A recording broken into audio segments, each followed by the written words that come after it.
Welcome to the deep dive. Today, we're embarking on a really crucial journey. We're mapping out the very foundation of what makes a business tick. Yeah, from its core identity right through to its strategic destination. Exactly. You know those powerful statements companies make about who they are, what they do? We're going to unpack those today and see how they guide, well, everything from daily tasks right up to long-term market disruption. It's like charting the course. Yeah, think of it like that. Charting the course for success in a way that, truly resonates and makes an impact. That's right.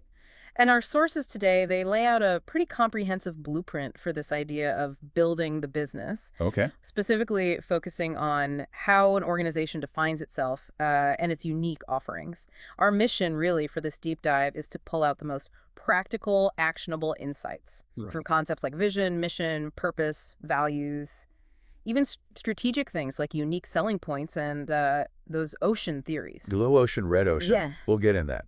Yeah, we want you to understand not just what they are, but why they are, frankly, indispensable for any organization hoping to thrive, not just, survive. It's all about clarity, isn't it? Knowing where you're going, why you're going there. And what kind of unique vehicle you'll need to navigate the landscape. Spot on.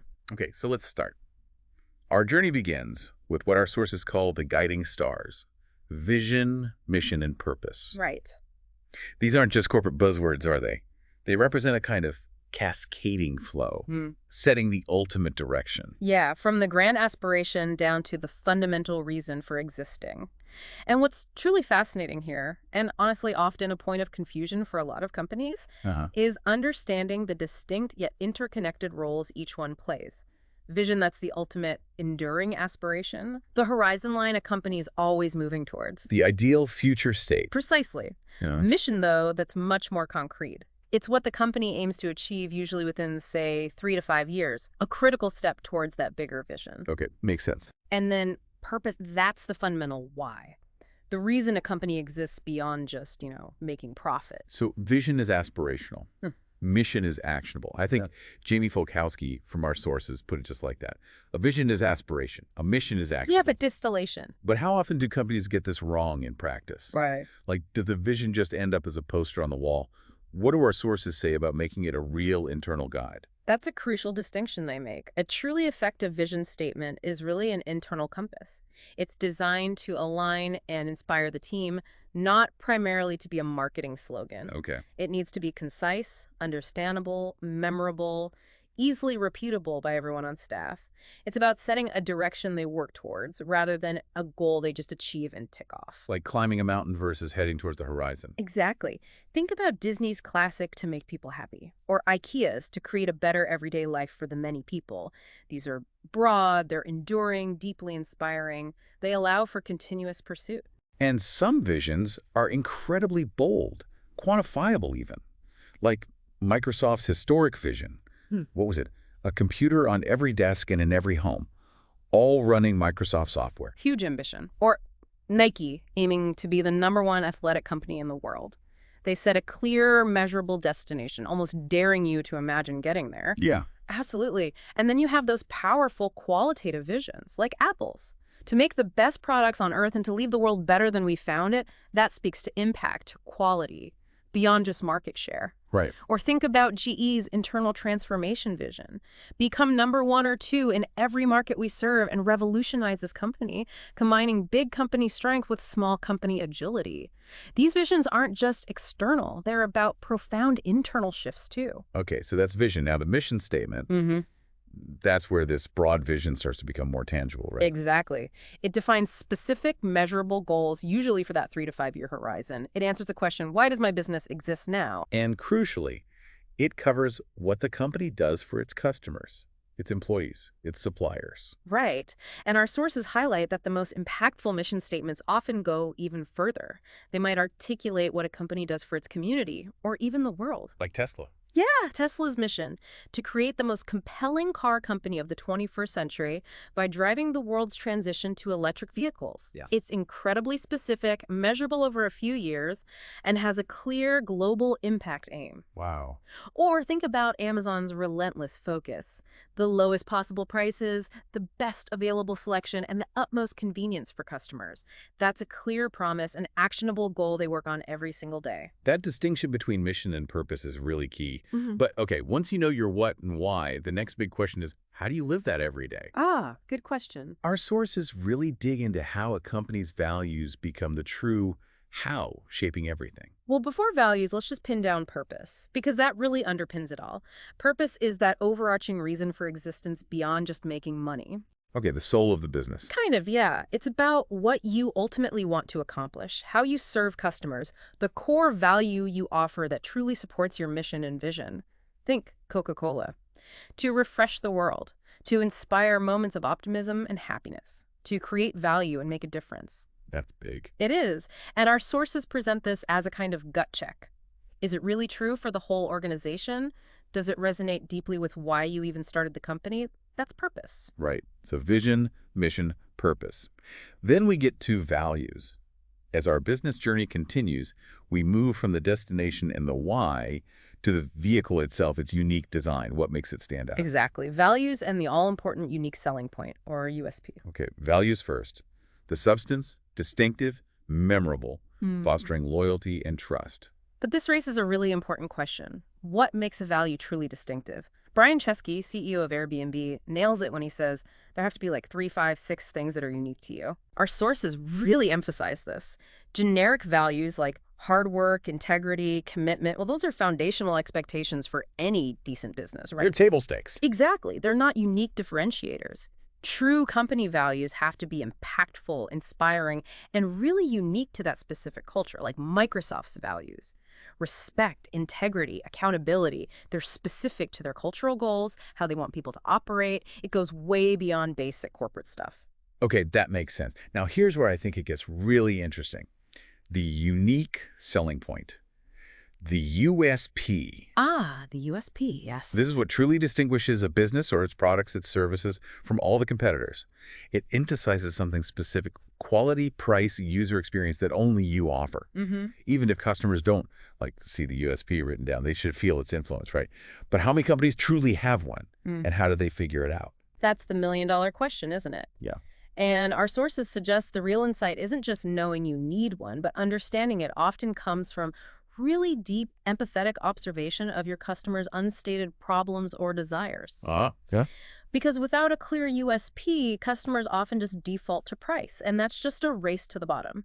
The USP requires finding that balance, what the customer truly values, and what your business uniquely excels at, that sweet spot. Where your strengths meet a real unmet customer need. Precisely. Our sources break this down nicely, right? Yeah. Basic benefits, supplementary benefits, and the real USP, using that chocolate analogy. Yeah, it's a great analogy. So a basic benefit of chocolate, it's a nice tasting snack. Fundamental. Every chocolate bar offers that. Right. Comment all. A supplementary benefit might be, say, the chocolate's really high quality, artisanal. Not every competitor offers that, but it's maybe not entirely unique either. Other premium brands might do it too. Okay. Still not the USP. But the USP for chocolate, the classic example they give is M&M's. Melts in your mouth, not in your hand. It was groundbreaking. It addressed a really common problem, sticky melting chocolate, in a totally unique way at the time.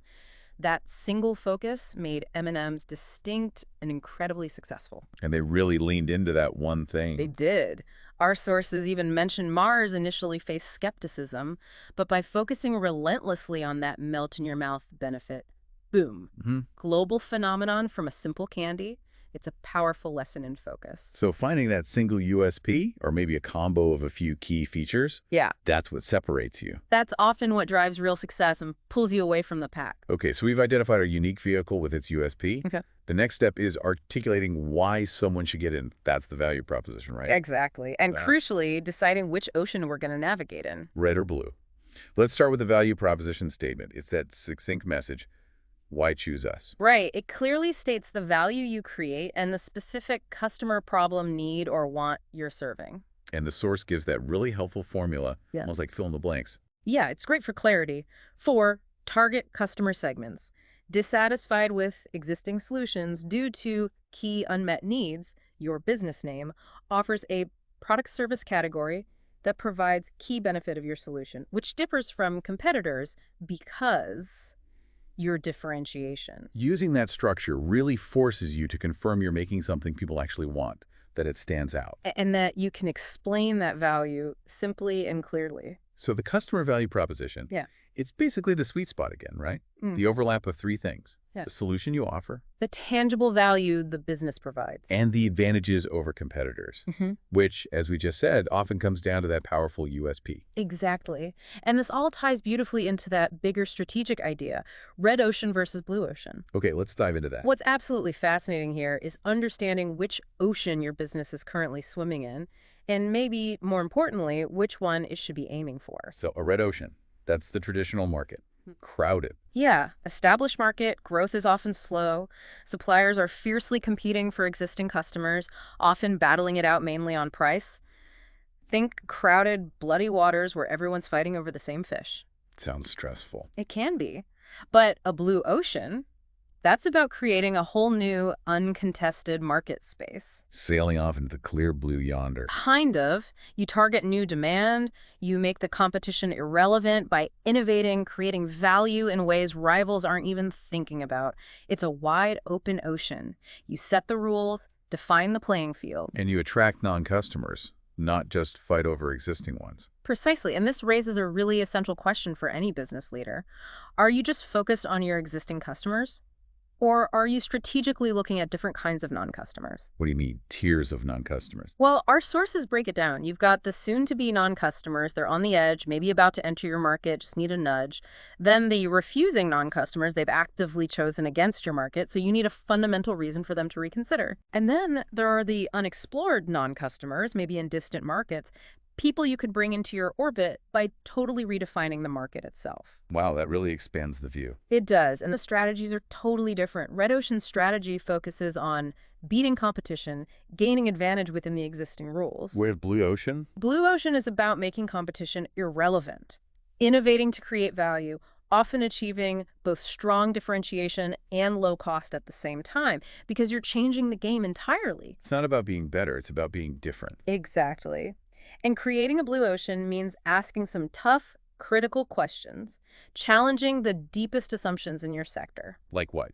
Like what services or features should you actually stop offering? Things that add cost but customers don't truly value. What should you enhance or start offering that adds huge value? And crucially, how can you see beyond the current industry boundaries?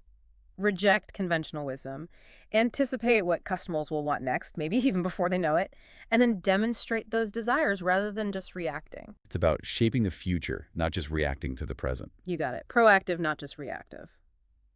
So as we wrap up this deep dive, what does all this mean for you, our listeners? Whether you're building a business, working in one, or just curious about how really successful companies tick. Well, understanding these core concepts, vision, purpose, USP, those ocean strategies, it gives you an incredibly powerful framework. It helps you see not just what a company does, but fundamentally why it does it, right? And how it strategically carves out its unique, valuable space in the world. It's about clarity, it's about intentionality, and ultimately, it's about sustainable strategic success. Yeah, it's the difference between just existing and truly thriving. Absolutely. This deep dive, it really showed us that defining your business isn't just about a catchy slogan tucked away somewhere. No, it's a living system. It should guide every decision, inspire every employee, reach every customer with real intent and impact. It really illustrates that the most successful ventures, they understand their unique contribution. And they master how to articulate and deliver that to their audience. Often, like we said, creating a whole new market instead of just fighting for a smaller slice of an old one. So as you reflect on this, maybe consider, what's the one thing that truly makes your work, or perhaps a business you really admire, uniquely valuable and compelling within its own